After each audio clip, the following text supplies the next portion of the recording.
pada bagian ini saya akan membahas tentang contoh soal terkait dengan rotasi, sirkulasi, dan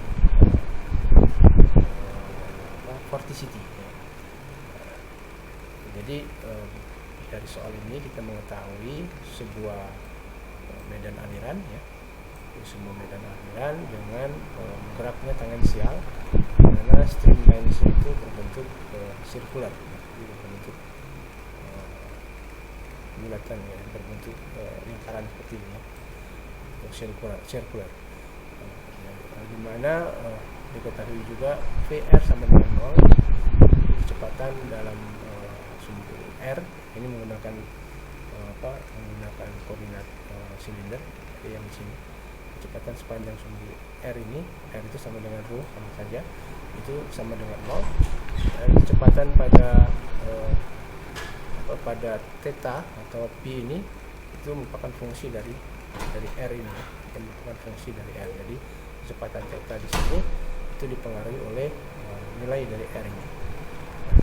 Kita disuruh untuk mengevaluasi rotasi, vorticity, dan sirkulasi dari sebuah partikel benda padat. Tunjukkan bahwa aliran tersebut irrotasional. Ya, jadi pertama kita disuruh untuk mengevaluasi rotasi, vorticity, dan sirkulasi, dan kita juga disuruh untuk menunjukkan bagaimana gerak irrotasional dari sebuah partikel misalkan. Baik. Nah, jadi diketahui bahwa VR-nya itu sama dengan 0, V theta-nya sama dengan fungsi dari R. Kita disuruh untuk mencari yang sudah tadi disebut, ya, rotasi, vorticity, dan sirkulasi. Nah, yang perlu kita ketahui, informasi penting yang perlu kita ketahui adalah bahwa vorticity, ya, definisi dari vorticity itu adalah 2 dikali rotasi, atau zeta sama dengan 2 omega, atau sama dengan del cos V, ya, del cos V. Nah, untuk gerak di dalam bidang R theta, ya, R theta dalam bidang ini, ya, dan dalam bidang ini itu, maka komponen dari rotasi dan vorticity itu, ya, hanyalah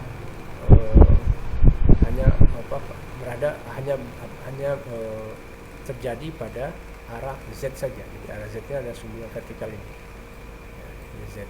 Jadi rotasi itu hanya terjadi di sekitar sumbu Z ini, ya. Jadi kalau kita gambarkan, ya, dia berbentuknya ya seperti silinder, ya. Seperti silinder gitu. Dan dia bergerak seperti ini, ya, di sepanjang atau di sekitar sumbu Z tersebut. Nah, sehingga kalau kita menggunakan definisi dari rotasi, ya, yang sudah yang sudah saya jelaskan sebelumnya, maka definisi dari rotasi seperti ini untuk koordinat silinder. Ya, ini untuk komponen R, ya, ini untuk komponen theta, dan ini untuk komponen Z, ya. Berarti yang ini sama dengan 0, yang ini juga sama dengan 0, ya. Maka rotasinya hanya terjadi pada komponen ini saja, pada suku ini saja. Sehingga kalau kita tuliskan lagi di sini, maka zeta atau vorticity itu sama dengan 2 kali rotasi di sumbu Z. Dimana rotasi di sumbu Z itu, ya, itu didefinisikan yang tadi itu, ya, kita tuliskan yang bagian ini saja, yang ini sama dengan 0, yang bagian ini sama dengan 0, ya kan? Kita tuliskan itu sama dengan 1 per R do R V theta dibagi do R dikurang 1 per R do VR per do theta. Nah, jadi definisi untuk vorticity untuk menyelesaikan permasalahan ini sudah kita tentukan dulu, ya. Jadi ini adalah untuk sirkulasi, untuk vorticity, ya. Karena zeta sama dengan vorticity itu sama dengan 2 kali rotasi dalam di sekitar sumbu Z. Baik, karena kita tahu bahwa tadi dari soal VR kecepatan dalam arah sumbu R ini ya, itu sama dengan 0 di setiap mana saja di dalam medium tersebut, maka kita bisa mereduce ya. Kita bisa mereduce persamaan ini. Jadi V theta-nya VR ya, VR-nya sama dengan 0, berarti yang kita hilangkan adalah yang ini. Kenapa? Karena ini VR ya, itu sama dengan 0. Berarti ini juga sama dengan 0 kan? Ya, maka tinggallah suku yang ini. Jadi kita bisa menuliskan definisi baru dari vorticity, yaitu zeta pada sumbu Z ya, pada sumbu Z ini sama dengan 2 omega Z sama dengan 1 per 2R V theta per 2R ya. Nah, jadi ini ada, kalau omega Z itu adalah tadi rotasi di sekitar sumbu ya. Nah, kemudian untuk rotasi benda padat ya, maka V theta-nya itu ya, kecepatan sudut itu sama dengan omega dikali R ya. Itu untuk definisi rotasi pada benda padat, sehingga kita bisa tuliskan di sini kita sudah mengetahui bahwa rotasi pada sumbu Z itu omega Z itu sama dengan setengah. Ingat, kalau rotasi itu ada setengahnya ya. Kalau vorticity itu 2 ya, ada 2. Kalau ini rotasi omega Z itu sama dengan setengah ya, dikali ya, pada komponen Z saja, yaitu 1 per R 2R V theta dibagi 2R ya. Atau sama dengan, karena V theta nya itu kita definisikan sebagai ini, maka kita bisa tuliskan setengah ya, dikali 1 per R dikali 2 per 2R ya, 2 per 2R. Kita masukkan ini V theta nya ke sini kan, maka kita dapatkan omega R kuadrat ya. Ini R, di sini ada R, R kali R sama dengan R kuadrat ya. Nah, itu setelah itu kita bisa turunkan ya, yang omega R kuadrat ini ya, terhadap R ya, sehingga kita bisa tuliskan solusinya 1 per 2 ya, R 1 per 2 R dikali 2 omega R ya, dari 2 omega R. Atau kalau ini kita coret, ini ada R, di sini juga ada R, ini 2, di sini juga ada 2, berarti tinggal omega Z itu sama dengan omega ya. Atau ya, dengan kata lain vorticity di sekitar sumbu Z ini itu sama dengan 2 omega Z. Nah, karena omega Z itu adalah omega, maka kita bisa tuliskan vorticity atau zeta Z itu sama dengan 2 omega. Nah, selanjutnya bagaimana dengan sirkulasinya? Nah, sirkulasi kan kita udah tahu definisi dari sirkulasi adalah gamma sama dengan integral tertutup V dot ds kan? Dimana V ini sama dengan 2 omega Z dan ds itu sama dengan dA ya, seperti yang sudah kita bahas pada pembahasan sebelumnya ya. Kemudian ya, karena omega Z itu sama dengan omega ya, sama dengan konstan ya, dan integral dari dA itu adalah A, maka kita bisa menyelesaikan atau kita bisa mendapatkan solusi dari sirkulasi, yaitu gamma sama dengan 2 omega dikali A. Jadi ini kalau kita integralkan ya, kita akan mendapatkan hasil omega sama dengan gamma sama dengan 2 omega dikali A, dimana A itu adalah luas area yang tertutup di dalam suatu kontur ya, dalam kontur ini. Kemudian omega itu adalah rotasi ya.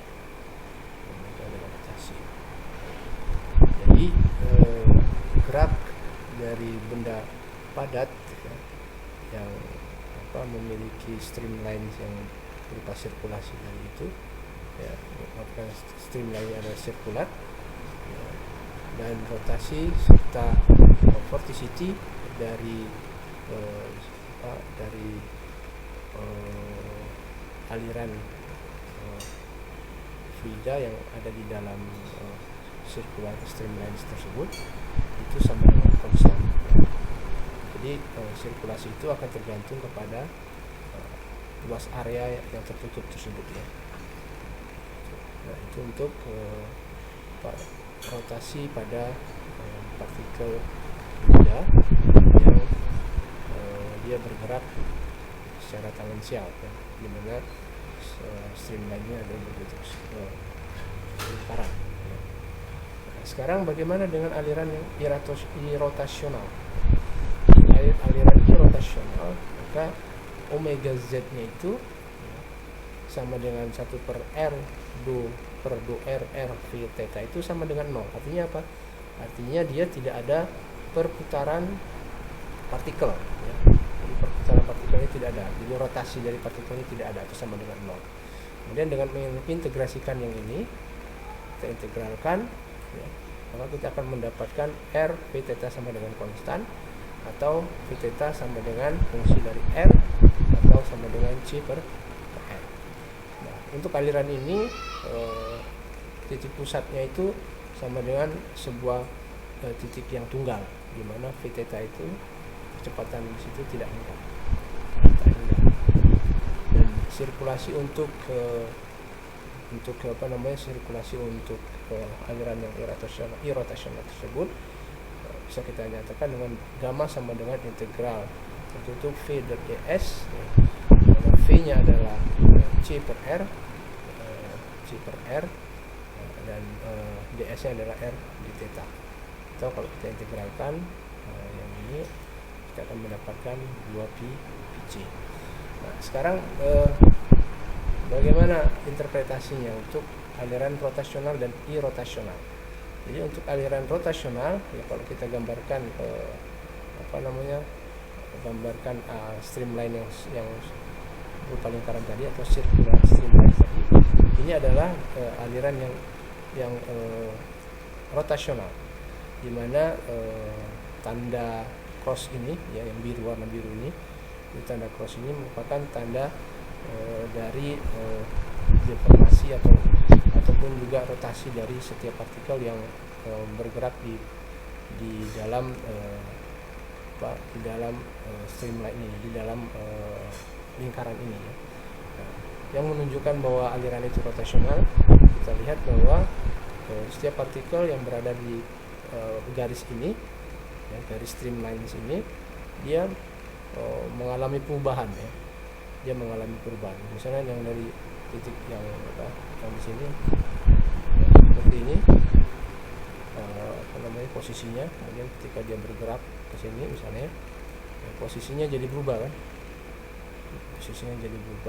ya, ketika dia bergerak ke sini posisinya jadi seperti ini, bergerak lagi ke sini posisinya ya, seperti ini. Jadi dalam sirkulasi ini kan sirkulasi kan, jadi perputaran yang ada di sini itu ada sirkulasi. Nah, di dalam sirkulasi tersebut, untuk aliran rotasional setiap partikel akan mengalami rotasi ya, di dalam sirkulasi itu, di dalam suatu kontur yang tertutup ini.